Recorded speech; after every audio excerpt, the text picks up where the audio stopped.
네, 함께 하나님의 말씀 출애굽기 4장 1절부터 4절에 있는 말씀을 찾아서 보도록 하겠습니다. 출애굽기 4장 1절부터 4절에 있는 말씀입니다. 말씀이 조금 길기 때문에 함께 읽지 않고 제가 혼자서 읽도록 하겠습니다. 출애굽기 4장 1절부터 4절에 있는 말씀입니다. 모세가 대답하여 이르되 그러나 그들이 나를 믿지 아니하며 내 말을 듣지 아니하고 이르기를 여호와께서 내게 나타나지 아니하셨다 하리이다. 여호와께서 그에게 이르시되 네 손에 있는 것이 무엇이냐? 그가 이르되 지팡이니이다. 여호와께서 이르시되 그것을 땅에 던지라 하시매 곧 땅에 던지니 그것이 뱀이 된지라. 모세가 뱀 앞에서 피하매 여호와께서 모세에게 이르시되 네 손을 내밀어 그 꼬리를 잡으라. 그가 손을 내밀어 그것을 잡으니 그의 손에서 지팡이가 된지라. 네, 오늘 저는 여러분과 함께 세 가지 표적이라고 하는 제목으로 말씀을 나누도록 하겠습니다.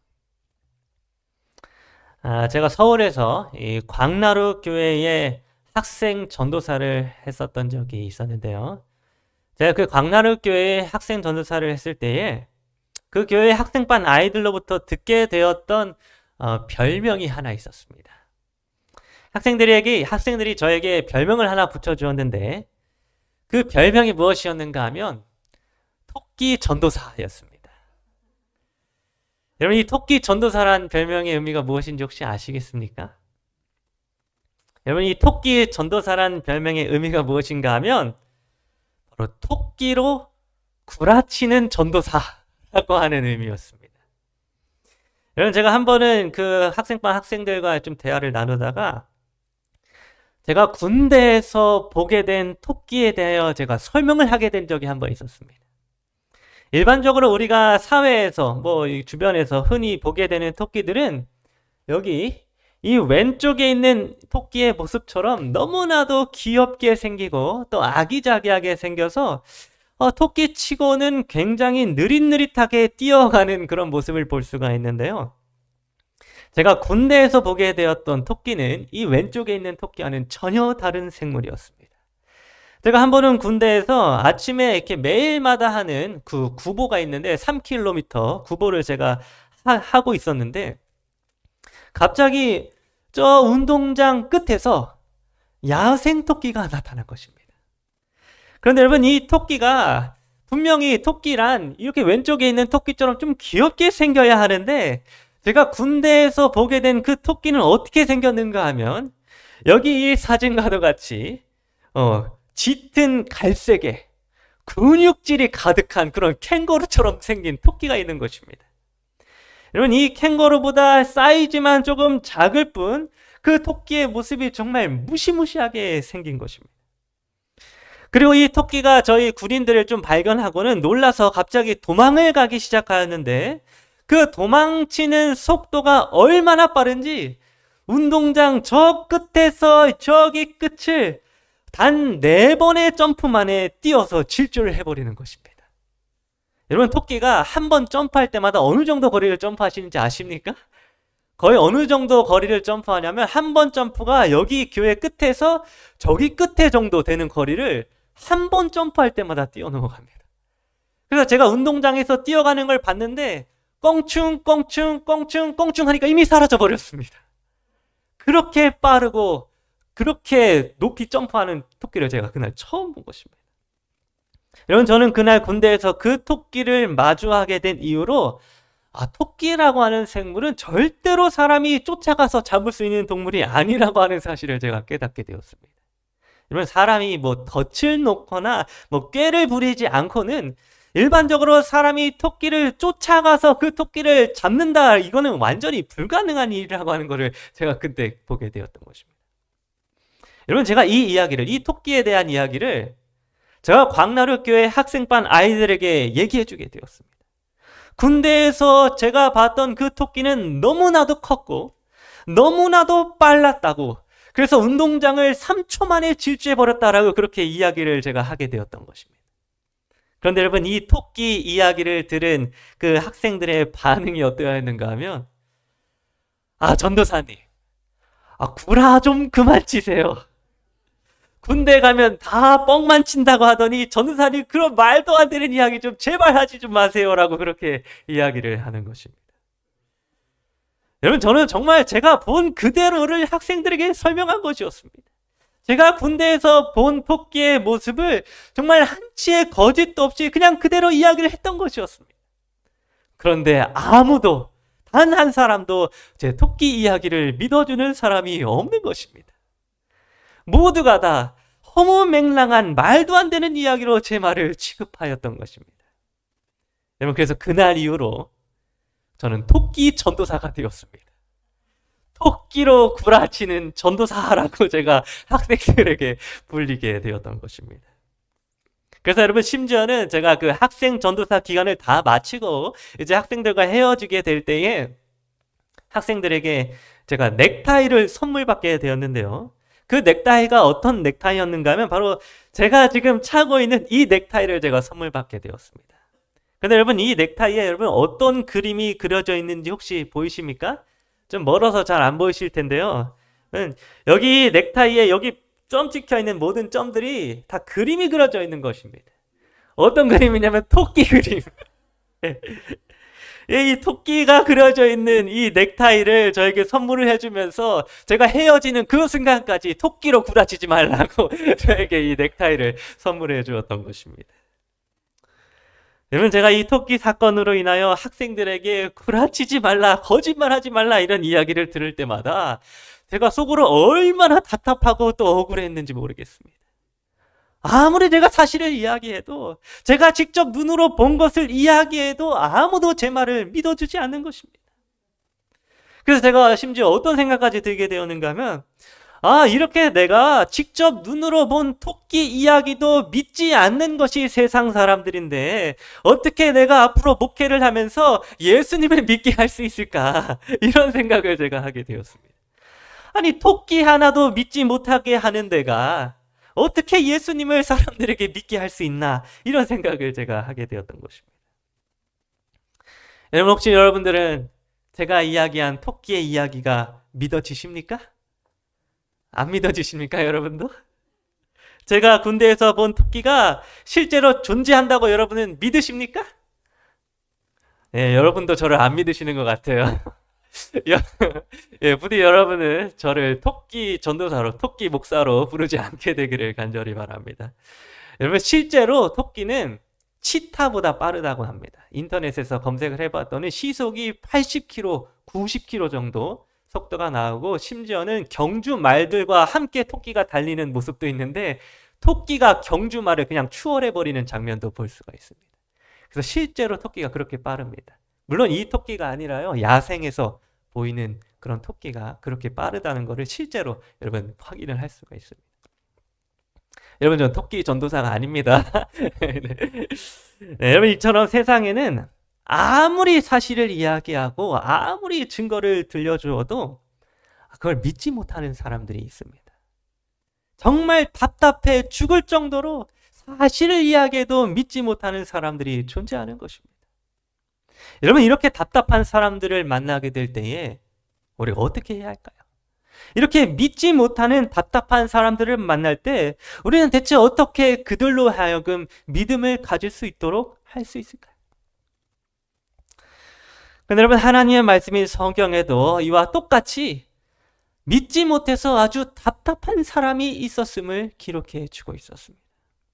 하나님이 아무리 이 사람에게 말씀을 하셔도, 아무리 하나님이 내가 너와 함께 하겠다라고 약속을 해주고 증언을 해주어도 끝까지 하나님의 말을 믿지 않고 그래서 답답하게 구는 사람이 성경에 기록되어져 있었는데, 그 사람이 누구인가 하면 바로 모세입니다.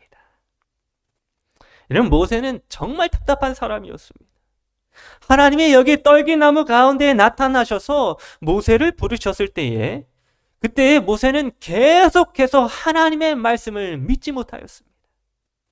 여러분, 어떤 사람들은 그저 모세가 하나님의 부르심에 겸손한 마음을 표현했다 이렇게 주장을 하기도 하지만, 사실 이때 모세는 겸손함을 넘어서서 하나님의 말씀을 불신하기까지 하였습니다.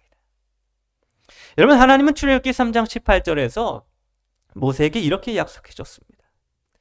그들이 네 말을 들으리니.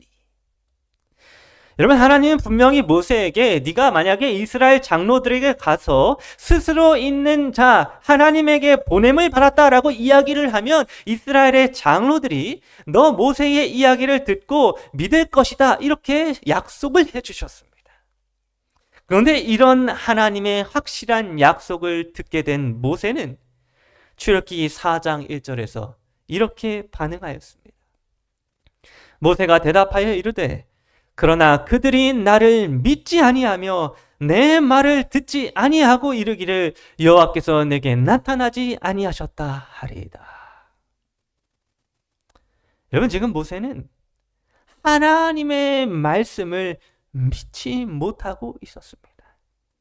하나님이 기적과도 같이 정말 신기한 모습으로 떨기나무 가운데에 타고 있는 불꽃으로 나타나셨음에도 또 하나님이 스스로 있는 자라고 하는 그분 자신의 거룩한 이름을 모세에게 가르쳐 주었음에도 또 하나님이 앞으로 일어날 사건들을 미리 보여주시고 그 일이 반드시 이루어질 것이다, 이렇게 약속을 해 주셨음에도 불구하고 모세는 여전히 하나님의 말씀과 약속을 믿지 못하고 있는 것입니다. 여러분, 이때 하나님이 모세를 보면서 얼마나 답답해 하셨을까요? 모든 것을 알고 계시는 하나님께서 아무리 사실을 이야기하고 진실을 이야기해도 믿지 못하고 있는 모세를 보면서 얼마나 답답해 하셨을까요? 그런데 여러분, 이렇게 하나님께서는 모세가 답답하게 굴 때에, 하나님을 믿지 못하고 불신하고 있을 때에 그 모세로 하여금 하나님의 말씀을 믿을 수 있도록 아주 놀라운 일들, 곧 3가지 표적을 보여주시게 되었습니다. 여러분, 이때 하나님이 모세에게 보여주셨던 3가지 표적이 무엇인지를 아마 여러분들도 잘 알고 계실 것입니다. 여러분, 하나님이 모세에게 보여주신 첫 번째 표적은 바로 모세가 들고 있었던 지팡이를 땅에 던지게 하여서 그 지팡이가 뱀이 되도록 하는 것이었습니다. 그리고 그 뱀의 꼬리를 모세가 잡았을 때에 다시 지팡이로 변하게 되는 그런 놀라운 표적을 하나님은 모세에게 보여주신 것입니다.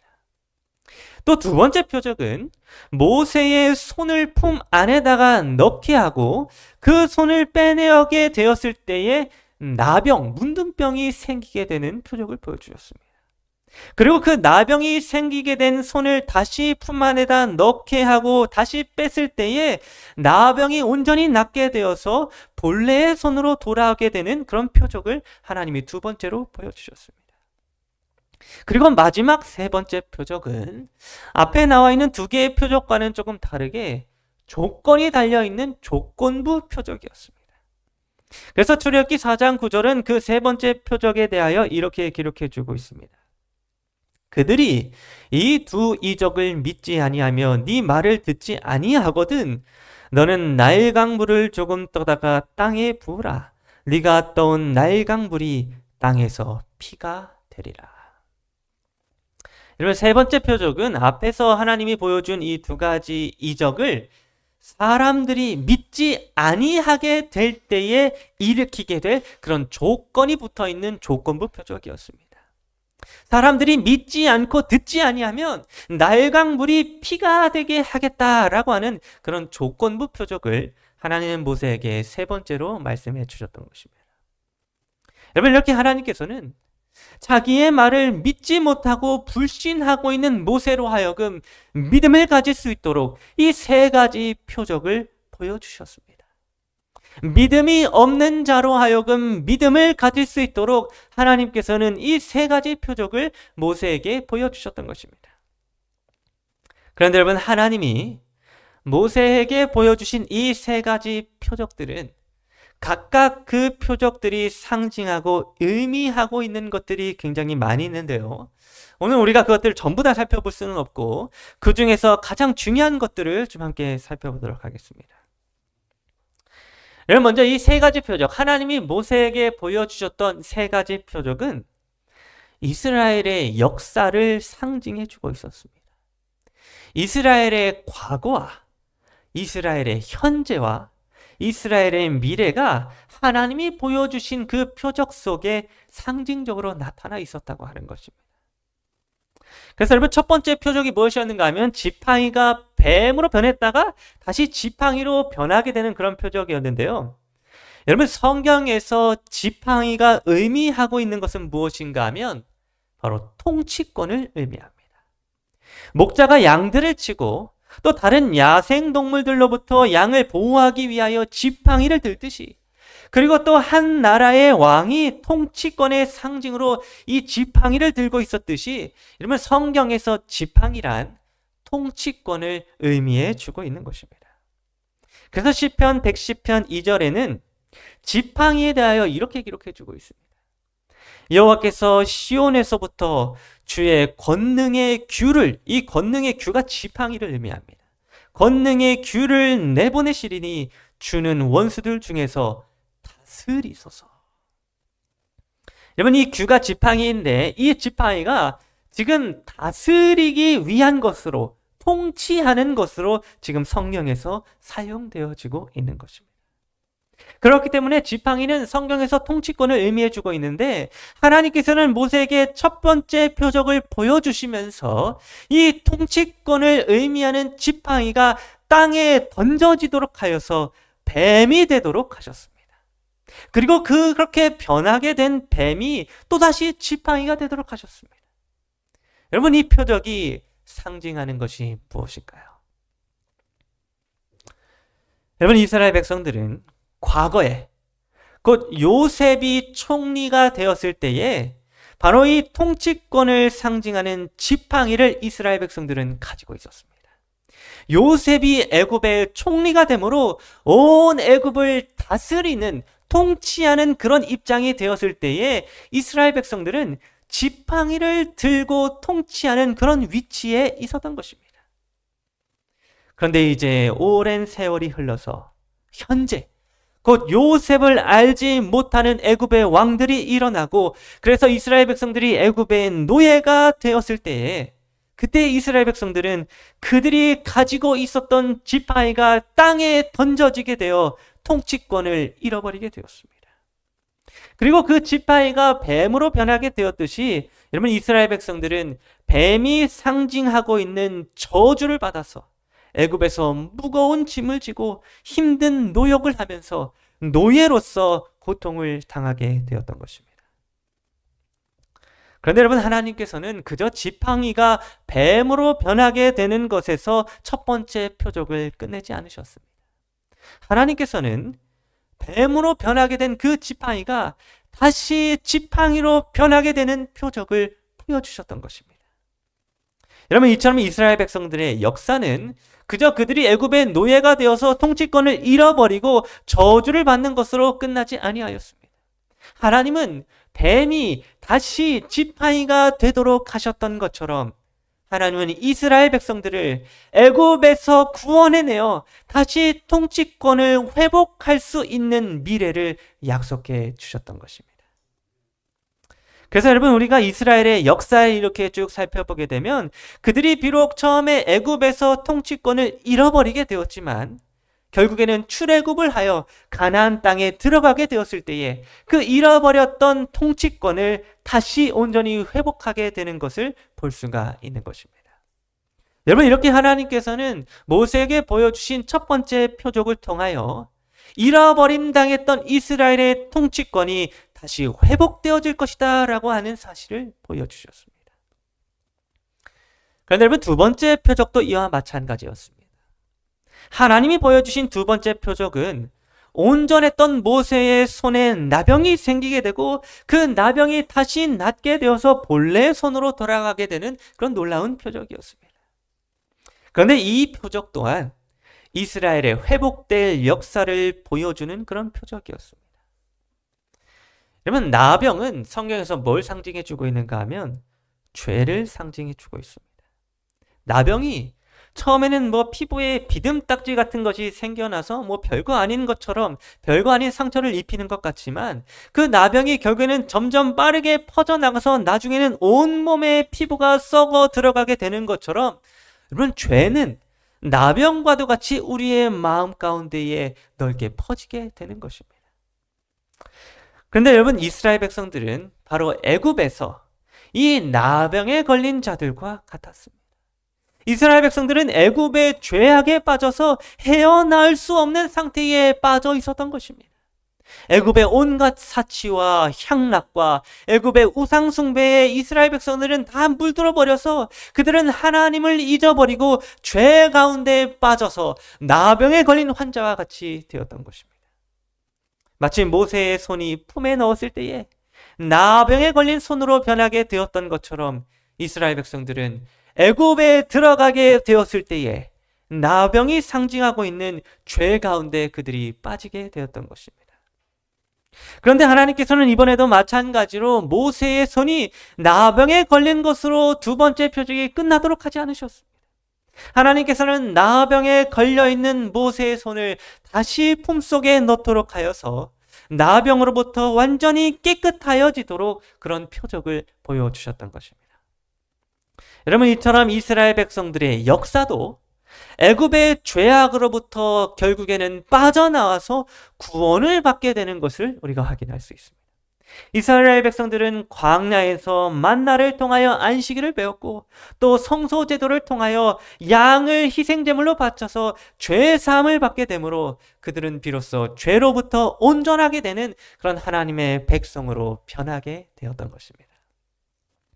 여러분, 이렇게 하나님께서는 모세에게 보여주신 표적을 통하여 이스라엘 백성들의 과거와 현재와 미래의 역사를 보여주셨습니다. 이 표적들이 마침내 구원을 얻게 될 이스라엘 백성들의 역사를 상징해 주고 있었던 것입니다.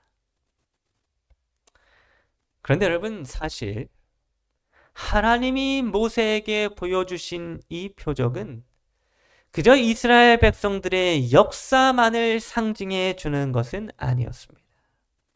여러분, 하나님이 모세에게 보여주셨던 이 세 가지 표적은 사실 이 이스라엘의 역사보다 훨씬 더 높은 차원의 것을 상징해 주고 있었는데 그것이 무엇이었는가 하면 바로 예수 그리스도이셨습니다. 여러분, 하나님이 모세에게 보여주셨던 세 가지 표적은 사실 궁극적으로 예수 그리스도를 상징해 주고 있었습니다. 여러분, 성경에서 지팡이는 통치권을 상징하기도 하지만 통치권을 의미하는 지팡이 그 자체가 예수님을 상징해 주기도 합니다. 그래서 시편 110편 2절은 그 사실에 대해 이렇게 기록해 주고 있습니다. 여호와께서 시온에서부터 주의 권능의 규를 내보내시리니 주는 원수들 중에서 다스리소서. 여러분, 여기서 하나님이 구원을 위하여, 세상을 구원하기 위하여 내보내는 것을 규, 곧 지팡이다라고 말씀을 해주고 있는데, 여러분, 하나님이 세상을 구원하기 위하여 이 땅에 내보내신 분이 누구십니까? 예, 바로 예수 그리스도이신 것입니다. 그 예수 그리스도께서 지금 지팡이로 성경에서 표현되어지고 있는 것입니다. 그러므로 여러분, 지팡이 그 자체로서 예수님을 상징해 주고 있었습니다. 지팡이가 예수님을 상징하고 있는 것입니다. 그런데 여러분, 하나님이 모세에게 보여주었던 첫 번째 표적에서 지팡이가 어떻게 되었습니까? 모세가 들고 있던 그 지팡이는 땅에 던짐을 당하게 되었고 뭐로 변했습니까? 뱀의 모습으로 변하게 되었습니다. 그렇다면 여러분, 지팡이가 땅에 던짐을 당하고 뱀으로 변하게 된 이 첫 번째 표적이 상징해 주고 있는 것이 무엇일까요? 그것은 바로 이 땅에 오셔서 십자가에 달려 저주를 받으신 예수 그리스도의 모습을 상징해 주고 있었습니다. 여러분, 예수님은 본래 온 우주를 다스리시는 통치자이셨습니다. 예수님은 하늘에서 모든 피조물들을 다스리는 왕이셨던 것입니다. 그런데 그 통치자의 지팡이, 다스리는 지팡이 그 자체이셨던 예수 그리스도께서 어떻게 되셨는가 하면 이 땅에 던짐을 당하셨습니다. 주님은 이 죄악 세상에 내려오셔서 마침내 그 저주의 십자가에 달려 죽게 되셨던 것입니다. 그래서 갈라디아서 3장 13절은 이렇게 기록해 주고 있습니다. 그리스도께서 지팡이가 우리를 위하여 저주를 받은 바 되사 율법의 저주에서 우리를 속량하셨으니 기록된 바 나무에 달린 자마다 저주 아래에 있는 자라 하였습니다. 여러분, 하늘의 통치자, 하늘의 지팡이, 권능의 기우이셨던 예수 그리스도께서는 이 땅에 던짐을 당하셨고 십자가에 달려 저주를 받으셨습니다. 그리고 그 십자가에 달려 저주받은 예수 그리스도의 모습이 어떠하였는지에 대하여 요한복음 3장 14절은 이렇게 기록해 주고 있습니다. 모세가 광야에서 뱀을 든 것 같이 인자 예수님도 들려야 하리니. 여러분, 예수님이 십자가에 달려 우리의 모든 죄의 짐을 대신 지셨을 때에 그분의 모습은 뱀의 모양이 되셨습니다. 하나님의 저주를 받은 짐승, 곧 뱀의 모양으로 예수님은 십자가에 달려서 하나님의 저주를 받아 죽임을 당하셨던 것입니다. 마치 모세에게 하나님이 보여주셨던 첫 번째 표적에서 지팡이가 뱀으로 변하게 되었던 것처럼 예수님은 통치자의 지팡이에서 던짐을 당하심으로 십자가에서 뱀의 모양으로 죽임을 당하시게 되었던 것입니다. 그런데 여러분, 예수님은 뱀의 모양으로 죽임을 당한 것에서 끝나지 않으셨습니다. 여러분, 뱀이 지팡이에서 뱀으로 변했던 그 뱀이 결국에는 또다시 지팡이로 변하게 되었던 것처럼 여러분, 예수님은 십자가에 달려 죽으셨다가 다시 부활하심으로, 죽음을 이기시고 부활하심으로 말미암아 다시 이 온 우주와 이 땅을 다스리는 통치권을 회복하시게 되었습니다. 예수님은 부활을 통하여 이제 왕으로서 다시 다스리는 지팡이로서 우리 모두를 다스리시는 만왕의 왕이 되신 것입니다. 여러분, 이렇게 하나님께서는 모세에게 보여주셨던 첫 번째 표적을 통하여 십자가에 달려 죽으셨다가 부활하셔서 통치권을 회복하실 예수님의 모습을 우리에게 나타내주고 있었던 것입니다. 그런데 여러분, 두 번째 표적도 이와 마찬가지였습니다. 여러분, 온전했던 모세의 손이 나병이 들게 되고 또 그 나병이 다시 낫게 되었던 것처럼 여러분, 예수님은 오늘 저와 여러분들을 위하여 십자가에서 나병에 걸린 자가 되셨습니다. 여러분, 나병이 죄를 상징하고 있는 것처럼 여러분, 예수님은 십자가에서 나병, 곧 세상의 모든 죄를 담당해 주셨던 것입니다. 예수님은 십자가에서 오늘 저와 여러분들 모두의 죄를 담당하셨습니다. 세상 죄를 지고 가는 하나님의 어린 양으로서 원래는 아무 죄 없으신 예수 그리스도께서 우리를 위하여 모든 죄를 담당하사 죽임을 당하게 되셨던 것입니다. 여러분, 이런 예수님의 모습은 나병에 걸린 모세의 손과 같았습니다. 십자가에서 세상 모든 죄를 짊어지신 예수님의 모습은 나병에 걸린 자들의 모습과 다를 바가 없었던 것입니다. 그러나 여러분, 나병에 걸려있던 손이 다시 온전하게 회복되어졌던 것처럼 예수 그리스도께서는 무덤에서 부활하심으로 말미암아 세상을 이기시고 죄로부터 승리하시게 되었습니다. 그리고 마침내 재림의 때에 주님은 죄로 물든 이 세상을 온전하게 회복시키고 다시는 죄가 없는 세상에서 사람들이 영원토록 살 수 있도록 새 하늘과 새 땅을 창조하실 것입니다. 여러분, 이렇게 하나님이 모세에게 보여주셨던 첫 번째 표적과 두 번째 표적은 모두 다 궁극적으로 예수 그리스도를 상징해주고 있고 예수 그리스도를 나타내주고 있는 표적이었습니다. 하나님은 하나님의 말씀을 믿지 못하고 있는 모세로 하여금 믿음을 가질 수 있도록 지금 예수 그리스도의 모습을 모세에게 나타내 보이고 예수님을 바라볼 수 있도록 하였던 것입니다. 여러분, 오늘날 우리 교회가 믿지 못하는 사람들에게, 믿음이 없는 사람들에게 해야 할 일은 무엇인가 하면 바로 이 예수 그리스도를 나타내고 예수 그리스도를 바라보게 하는 것입니다. 어떤 재미있는 프로그램을 준비한다든지, 어떤 세련되고 고급스러운 모습을 보여준다든지, 어떤 내 자신의 착하고 선한 행실을 보여준다든지 하는 이러한 것들은 사실 사람들에게 믿음을 주는 행위가 될 수가 없습니다. 이러한 것들은 사람들이 흥미를 느끼게 하고 교회를 찾아오도록 하는 일을 할 수는 있으나 궁극적으로 믿음을 가져다 주지는 못하는 것입니다.